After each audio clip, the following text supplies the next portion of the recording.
All right. Well, thank you guys for coming to this webinar. We will be recording if you couldn't tell. So that way we'll share it across. If you have any questions on anything later, you can look at the webinar.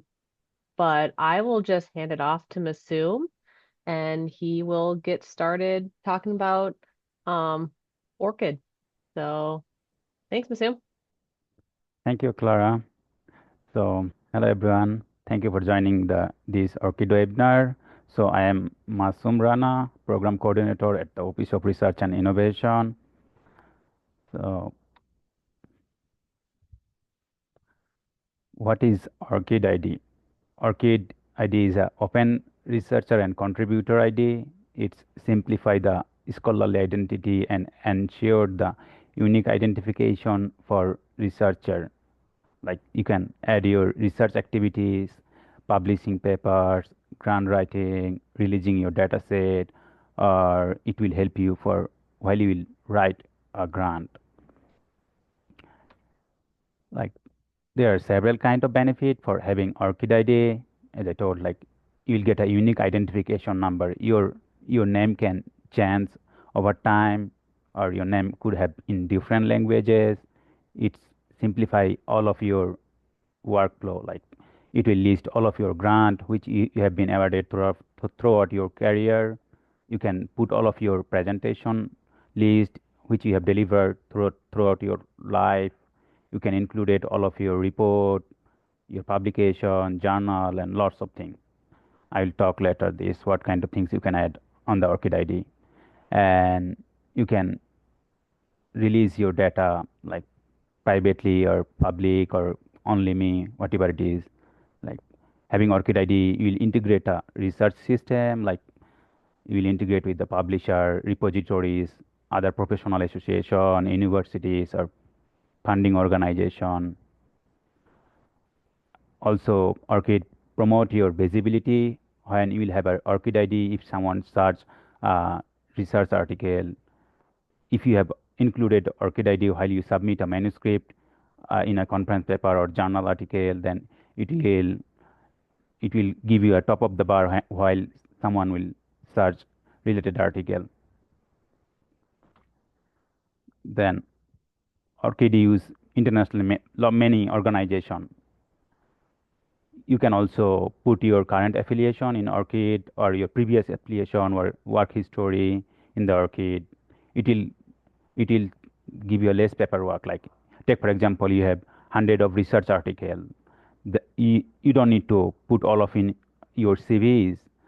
Just you need to give your ORCID ID link. Then it will automatically connected through your ORCID. So you don't need to put all of your article or activities or career history in your CVs or resumes. Just one link that will solve everything. And you can easily track your achievement publication in one point.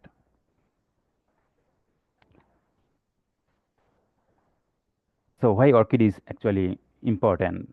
Like as I told, your name can change. Take for example, right now my name is Masum. Like if I change my name in future, and my future affiliation will be different, my name will be different.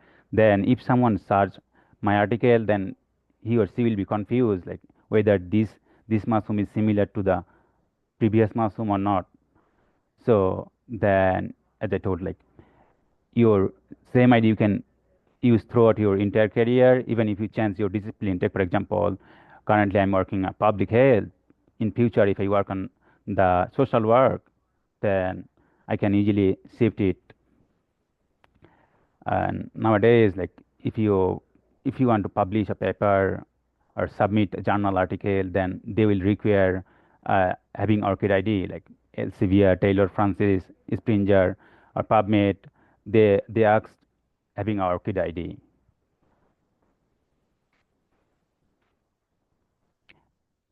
Use case like Stanford University integrated ORCID in their own internal system so that their researchers, scientists, or staff can put their unique works in the ORCID ID through their system. So they integrated ORCID in their internal website. So it makes them more easier to put their works and other things in the ORCID. Also, CERN is the biggest research organization in Europe. They also integrated ORCID in their own internal system. Their researchers, scientists, scholar, like putting their work through their internal website to ORCID.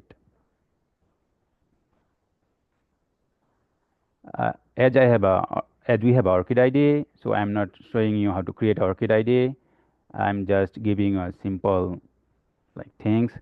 So it's a similar to having like creating social media account, but it's a 5 steps. Like first of all, you need to go to orchid.org. Then you need to put your email and your name. Then you need to set up a password in the second step. In the third step, you need to give your like affiliation. You are working at the University of South Dakota, so just put your organization name, which department you are working, your job title, when you have started your job, then you can who can see your ORCID ID, like everyone, or trusted party, or only me. Then finally, just you need to accept the term and condition, the ORCID. After creating your ORCID ID, you'll get this kind of things, or when you log in the ORCID, you will get these things. So after creating your ORCID account, I will suggest you to connect your social link like LinkedIn, or if you have a website, then just go here and click, and you can connect it to your website or other social link. Then I will recommend you to add some keywords related to your research interest or your research activities in some keywords. Then it will give you more visibilities to other when someone will search related research. Then I will recommend to add a biography related to your career or about yourself. Also, your employment history, you can edit it here, and you can give all other like previous employment history here. Then, if you want to share your ORCID ID to the email signature option, then you can download the QR code through the account settings. Just get QR code for ORCID ID, so you can add it with your email signature option aside with if previously you have created or you have some multiple document or conference or journal paper, then you can remove your duplicate record here. Also, you can like set the language, like other visibility things. If you selected previously that only me, then you can click here so that everyone can see your data.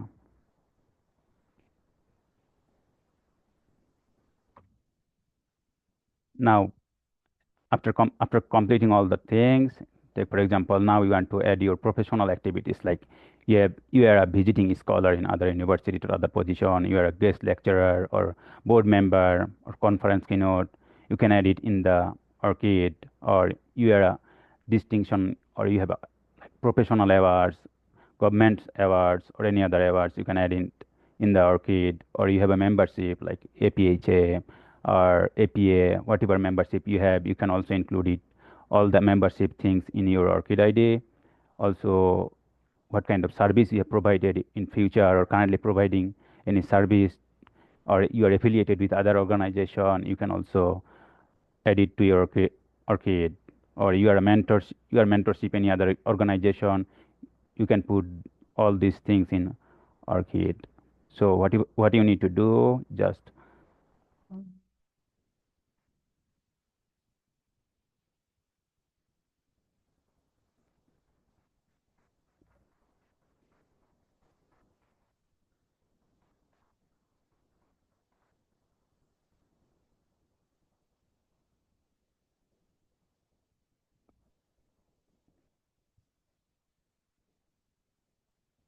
yeah, you'll get a professional activities here. And just resume. So here is the professional activities. So just click here is add. then you can get these things like add invited position, add distinction, add membership, add services. So take for example you are a guest lecturer or you're a keynote speaker. So take for example you are a keynote speaker at any conference or any seminar. Just type the name of the organization, which city you have given the like that lecture or things, the state and other like department. What was your title when you have given the like lecture, when you started that and other things. If you have the link of existing things, then you can also put the link, and then who can see that things. After that, then finally you can just save chance, or like it's the similar thing, the submit.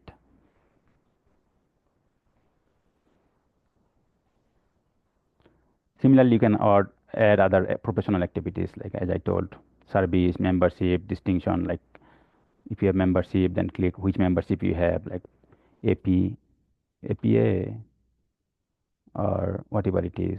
City, take for example, Rockville, state, and like similar things.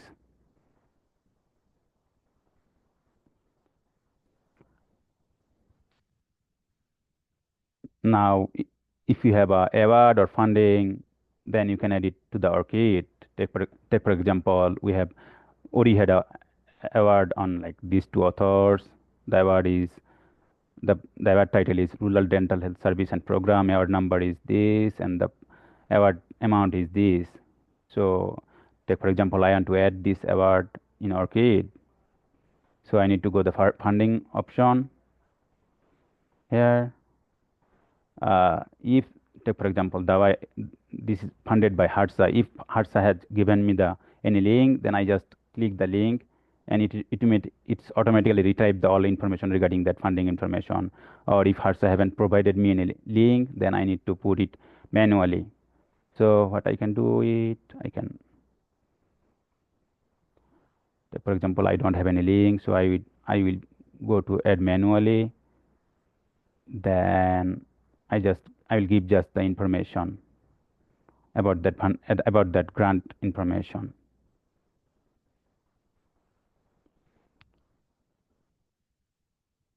Similarly, like as I told, you can add so many works in ORCID. Take for example, what kind of work you can add, like journal article, conference paper, book chapter, and book review, transcription, translation, like talks, podcast, encyclopedia entry, dictionary entry, magazine article, news article. You can also add your musical composition, image, video, or any other design.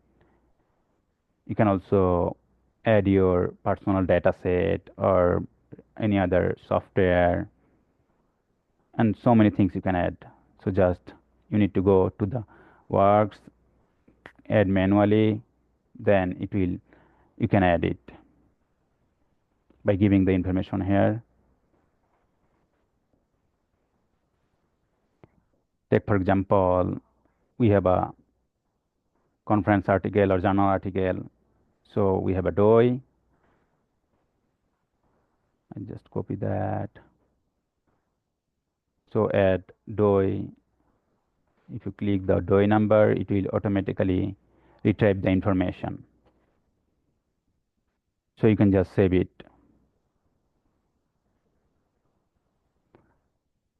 After giving the information, you can just see that how many works you have. Take for example, Lori had 589 professional activities. We have 97 grant. We have 415 publication and like journal article and publication.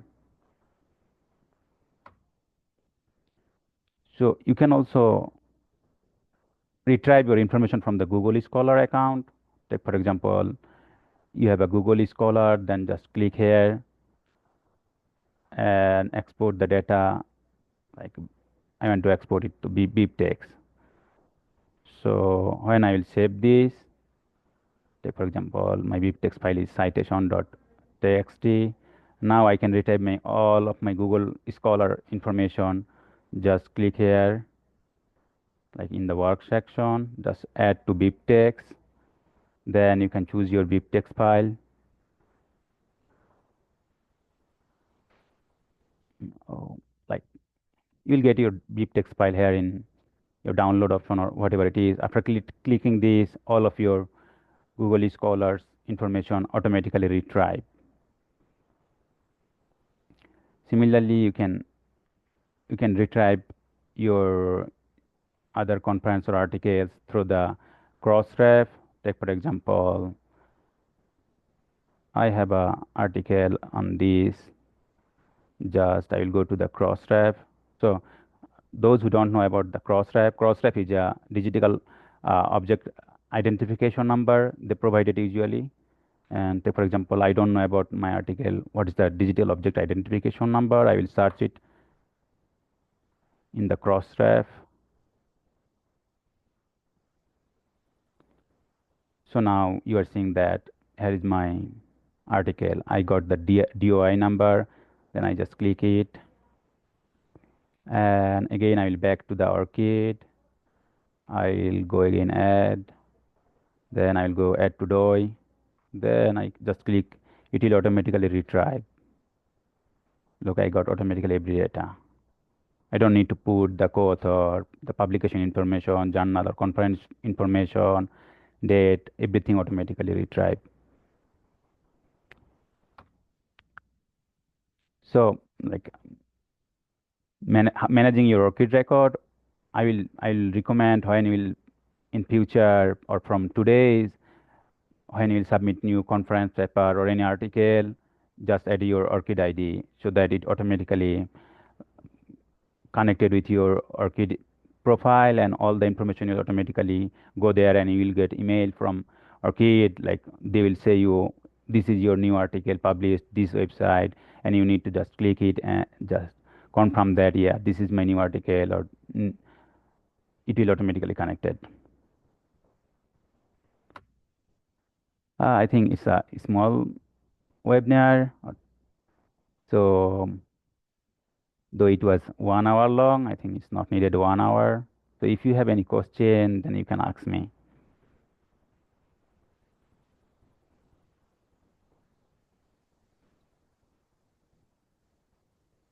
And Carrie, yeah, like I said before, we'll have this.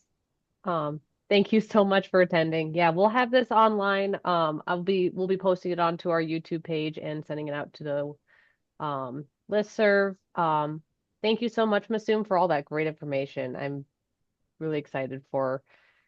We're actually hoping to implement this soon across school health sciences. So you'll be you'll be already in the know about how to do all this, Carrie.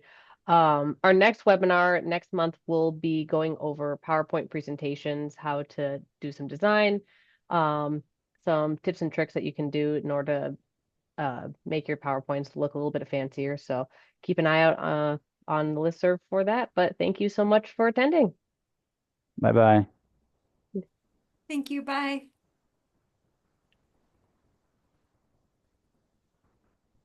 All right. Good job, Assume. Small audience, but good job. Yeah, Did you I'll see record if it? I think I also recorded.